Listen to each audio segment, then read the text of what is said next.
Hello everyone, welcome back to the channel. Assessment year 24 और 25 के लिए यदि आप टैक्स प्लानिंग कर रहे हैं और आपको ये जानना है कि न्यू टैक्स रिजीम और ओल्ड टैक्स रिजीम में क्या क्या डिडक्शन और एग्जेम्पशंस मिलते हैं, तो ये वीडियो आपके लिए काफ़ी हेल्पफुल होने वाली है। इस वीडियो में मैं आपको प्रॉपर तरीके से कंपैरिजन टेबल आपके सामने प्रेजेंट करूँगा, जिसमें कि आपको ये देखने को मिलेगा कि न्यू टैक्स रिजीम और ओल्ड टैक्स रिजीम में क्या क्या डिडक्शन और एग्जेम्पशंस मिलेंगे या नहीं मिलेंगे।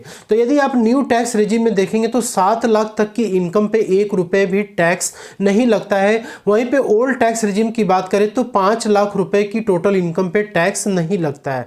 अब यहाँ पे जो 7 लाख रुपए की इनकम है, इस पे टैक्स तो बनता तो है, लेकिन वो 87A में रिबेट मिल जाने के कारण ये क्या हो जाता है, टैक्स फ्री हो जाता है। तो न्यू टैक्स रिजीम में 7 लाख रुपए पे 25,000 रुपए का टैक्स बनता है, जो कि आपको 87A में रिबेट मिलने की वजह से वो नील हो जाता है। वैसे ओल्ड टैक्स रिजीम में 12,500 का रिबेट मिल जाता है, जिसके वजह से कि आपकी जो टैक्स लायबिलिटी होती है वो क्या हो जाती है, नील हो जाती है। अब यहाँ पे स्टैंडर्ड डिडक्शन की बात किया जाए तो गवर्नमेंट ने बहुत अच्छा काम किया है कि पहले ये जो डिडक्शन था सिर्फ और सिर्फ ओल्ड टैक्स रिजीम में ही मिलता था, लेकिन अब असेसमेंट ईयर 24-25 से आपको 50,000 रुपए का standard deduction new tax regime में भी देखने को मिलेगा। यहाँ पे हम सैलरी इनकम से स्टार्ट करेंगे। देखो, आप जहाँ भी जॉब करते हो आपको एम्प्लॉयर के तरफ से कुछ अलाउंसेस परक्विजिट्स वगैरह मिलते हैं। तो न्यू टैक्स रिजीम और ओल्ड टैक्स रिजीम में आपको क्या क्या अलाउंसेस जो होते हैं वो आपको अलाउ होंगे। जैसे सबसे फेमस जो अलाउंसेस है वो होते हैं HRA का, नहीं, हाउस रेंट अलाउंस। आप कहीं भी किराए के मकान में रहते हो, आपका एम्प्लॉयर आपको हर महीने HRA आपको देता है। तो पहले क्या होता था कि ओल्ड टैक्स रिजीम में आप सैलरी इनकम में HRA को जोड़ते थे और उसमें आपका कुछ डिडक्शन एग्जेम्पशंस आपको HRA का मिल जाता था। वो एक प्रॉपर कैलकुलेशन उसका होता है HRA का, तो आप उतना क्लेम कर लेते थे। लेकिन न्यू टैक्स रिजीम में HRA का कोई भी एग्जेम्पशन आप क्लेम नहीं कर पाओगे। मतलब जितना आपकी HRA आपको मिलेगी वो पूरी आपके सैलरी इनकम में ऐड हो जाएगी। इसके बाद है लीव ट्रेवल अलाउंस। हर एक 4 कैलेंडर ईयर्स में आपको 2 कैलेंडर ईयर के लिए लीव ट्रैवल अलाउंस मिलता था। आपको एम्प्लॉयर की तरफ से घूमने के लिए, ट्रैवल करने के लिए आपको अलाउंसेस मिलते थे। तो आप 2 साल के लिए आपको मौका मिलता था कि आपने जो भी एक्सपेंसेस किया है अपने ट्रैवलिंग पे, वो आप पूरा उसका एग्जेम्पशन आप ले सकें। तो लीव ट्रैवल अलाउंस के न्यू टैक्स रिजीम में आपको कोई बेनिफिट यहाँ पे नहीं मिल रही है, लेकिन ओल्ड टैक्स रिजीम में एज पर इनकम टैक्स रूल जैसे आपको पहले मिलता था वैसे भी आपको अभी भी मिलेगा। इसके बाद नेक्स्ट है फूड अलाउंस। आपको अपने एम्प्लॉयर की तरफ से कोई भी फूड कूपन वगैरह मिलता है खाना खाने के लिए, तो वो फूड अलाउंसेस क्या होता था, एग्जेम्प्ट होता था। जैसे ओल्ड टैक्स रिजीम में पहले आपको 50 रुपीज़ पर मील एग्जेम्पशन मिलता था, और वो एग्जेम्पशन अभी भी एज पर टैक्स रूल अभी भी अवेलेबल है और आप जो है इसको क्लेम ले सकते हैं। लेकिन वहीं पे न्यू टैक्स रिजीम में फूड अलाउंसेस के लिए जो भी आपको मिल रहा है उसमें कोई एग्जेम्पशन आपको नहीं मिलेगा। मतलब 50 रुपीज़ पर मील का जो एग्जेम्पशन मिलता था वो न्यू टैक्स रिजीम में नहीं मिलेगा।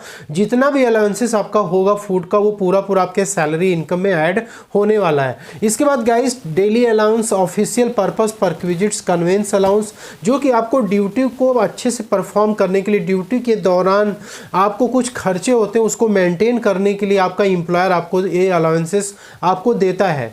तो ऐसे केस में क्या होता है कि ये जो अलाउंसेस हैं ये दोनों ही रिजीम में, न्यू टैक्स रिजीम और ओल्ड टैक्स रिजीम देख सकते हो, दोनों ही रिजीम में आपको ये अलाउंसेस का आपको एग्जेम्पशन देखने को मिलेगा। आप दोनों के केस में आप अपने जो भी एक्सपेंसेस आपके एक्चुअल होंगे उसको आप क्लेम कर सकते हैं। इसके बाद गाइस नेक्स्ट है प्रोफेशनल टैक्स। किसी स्टेट में जैसे कि महाराष्ट्र हो गया, कर्नाटका हो गया, बिहार हो गया, ऐसे जगहों में जो भी एम्प्लॉयज़ काम करते हैं उनका प्रोफेशनल टैक्स कट जाता था, जो कि 1200 रुपये से लेकर 2500 रुपये तक का प्रोफेशनल टैक्स कटता था। तो उनको एज पर income tax rule old tax regime में डिडक्शन मिल जाता था, ठीक है, प्रोफेशनल टैक्स का। लेकिन अभी यहाँ पे देखा जाए तो ओल्ड टैक्स रिजीम में आप इसको क्लेम कर सकते हो, लेकिन न्यू टैक्स रिजीम में ये प्रोफेशनल टैक्स भी आपको हटा दिया गया है, आप इसकी बेनिफिट नहीं ले पाओगे। वैसे इंटरटेनमेंट अलाउंस भी, जो गवर्नमेंट एम्प्लॉई हैं चाहे आप नॉन गवर्नमेंट एम्प्लॉई हैं, दोनों के अलाउंसेस सैलरी में जुड़ते थे, लेकिन जो गवर्नमेंट एम्प्लॉई होता था उसको मैक्सिमम 5,000 रुपये तक का डिडक्शन अलाउ होता था सैलरी इनकम निकालते समय। तो ओल्ड टैक्स रिजिम में entertainment allowance as it is आप क्लेम ले सकते हो, लेकिन न्यू टैक्स रिजिम में आप क्लेम इसका बेनिफिट नहीं उठा सकते। वैसे ही परक्विजिट्स की बात करें तो न्यू टैक्स रिजिम में परक्विजिट्स सिर्फ और सिर्फ ऑफिशियल पर्पस के लिए अलाउ की गई है, लेकिन अदर कोई परक्विजिट्स होगी जैसे रेंट फ्री एकोमोडेशन हो गया, सर्वेंट हो गया, गैस इलेक्ट्रिसिटी वाटर की फैसिलिटी हो गई, कार की फैसिलिटी हो गई, ये सब की कोई भी परक्विजिट्स की जो वैल्यू होगी वो पूरी आपकी टैक्सेबल हो जाएगी। उसमें कोई भी आपको एग्जेम्पशंस डिडक्शंस देखने को नहीं मिलेंगे।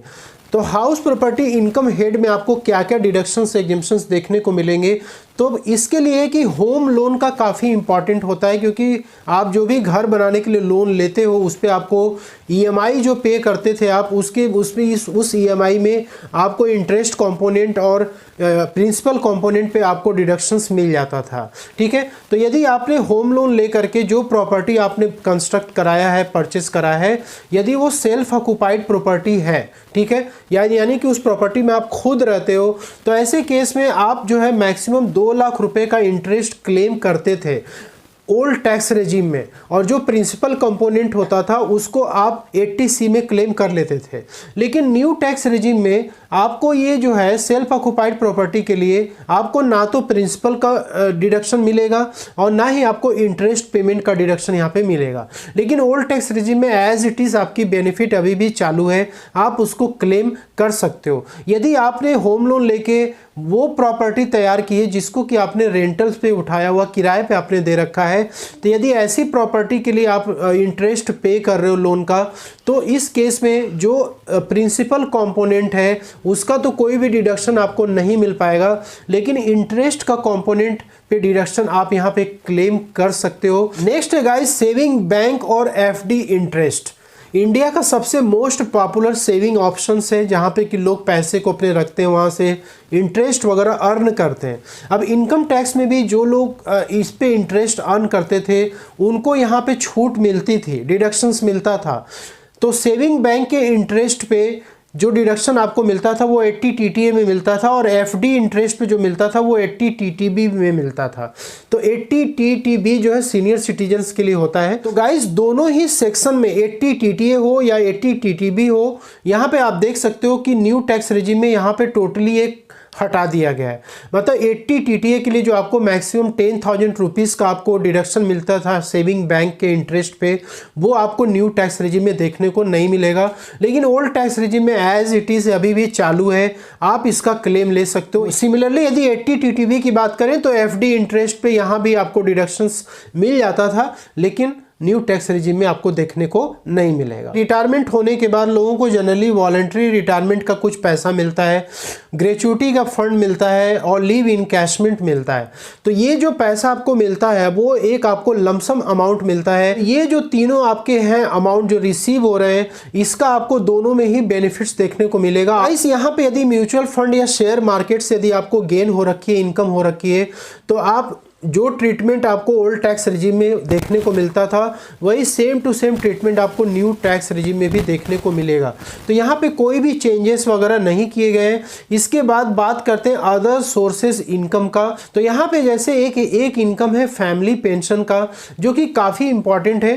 तो यदि एक सैलरी एम्प्लॉय के फैमिली को यदि कोई पेंशन मिल रही है तो वहाँ पे भी उसको डिडक्शन यहाँ पे देखने को मिलेगा। तो यहाँ पे फैमिली पेंशन आपका कितना एग्जेम्प्ट होगा, तो यहाँ पे आपको स्टैंडर्ड डिडक्शन जो मिलेगा वो 15,000 या फिर पेंशन का 1/3 दोनों में से जो कम होगा वो आपको पेंशन वाले अमाउंट में से माइनस हो जाएगा, वो आपको डिडक्शन मिल जाएगा।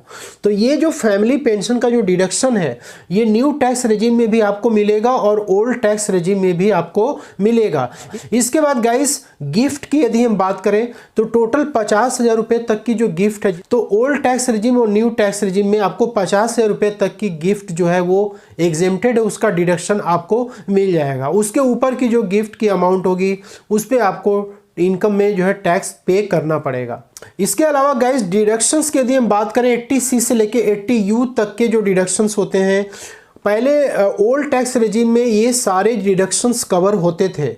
जैसे यहाँ पे 80C का यदि डिडक्शन देख लें, यदि एम्प्लॉयज़ प्रोविडेंट फंड में कंट्रीब्यूशन हो, LIC हो, FD हो, नेशनल सेविंग सर्टिफिकेट हो, ELSS mutual fund, PPF, Sukanya Samriddhi, यहाँ पे जो भी आप से इन्वेस्टमेंट करते थे आपको 1.5 लाख रुपए तक का यहाँ पे डिडक्शंस मिल जाता था। वैसे गाइस यदि आप NPS यानी नेशनल पेंशन स्कीम में यदि आप खुद कंट्रीब्यूशन करते थे तो आपको 80 CCD 1B में भी यहाँ पे डिडक्शंस मिल जाता था। ठीक है, तो ये जो दोनों डिडक्शंस हैं 80C और 80 CCD 1B का, ये दोनों डिडक्शन आपको न्यू टैक्स रेजिम में देखने को नहीं मिलेंगे। मतलब 1.5 लाख रुपए का जो डिडक्शंस मिलता था वो आपको न्यू टैक्स रेजिम में इसकी बेनिफिट आप नहीं उठा पाओगे। ओल्ड टैक्स रेजिम में एज पर रूल आप इसका क्लेम ले सकते हो। वैसे यदि कोई एम्प्लॉयर का कंट्रीब्यूशन है NPS में तो यहाँ पे 80 CCD 2 में जो है एक्स्ट्रा 50,000 रुपीज़ का डिडक्शन यहाँ पे मिलता है। तो वो जो आपका अमाउंट है उसका जो डिडक्शन है 80 CCD 2 का, वो आप न्यू टैक्स रेजिम और ओल्ड टैक्स रेजिम दोनों में ही आप इसका क्लेम ले सकते हो। और नेक्स्ट है सेक्शन 80D का, जो कि हेल्थ इंश्योरेंस प्रीमियम के लिए होता है या फिर आप हेल्थ चेकअप कराते हो, रूटीन चेकअप कराते हो, उसके लिए आपको मिलता है। तो यहाँ पे मिनिमम 25,000 रुपीज़ का deduction available, maximum 1 lakh rupees तक का डिपेंडिंग अपॉन केसेस।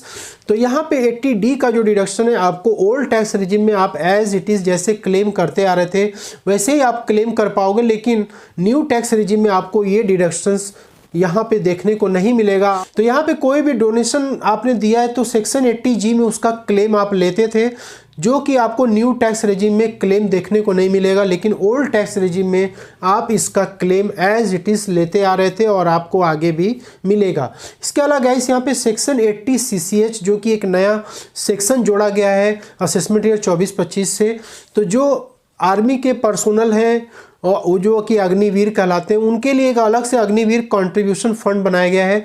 तो इसमें वो जो भी अपना कंट्रीब्यूशन करेंगे उसके लिए 80 CCH में उनको न्यू टैक्स रेजिम में और ओल्ड टैक्स रेजिम दोनों में ही यहाँ पे डिडक्शन उनको मिलने वाला है। यदि आपको ये वीडियो यदि पसंद आई है तो इसको आप लाइक और शेयर कर दें, और चैनल पे नए हैं तो सब्सक्राइब जरूर कर लें। तो मिलते हैं अगले नेक्स्ट वीडियो में, तब तक के लिए जय हिंद, जय भारत।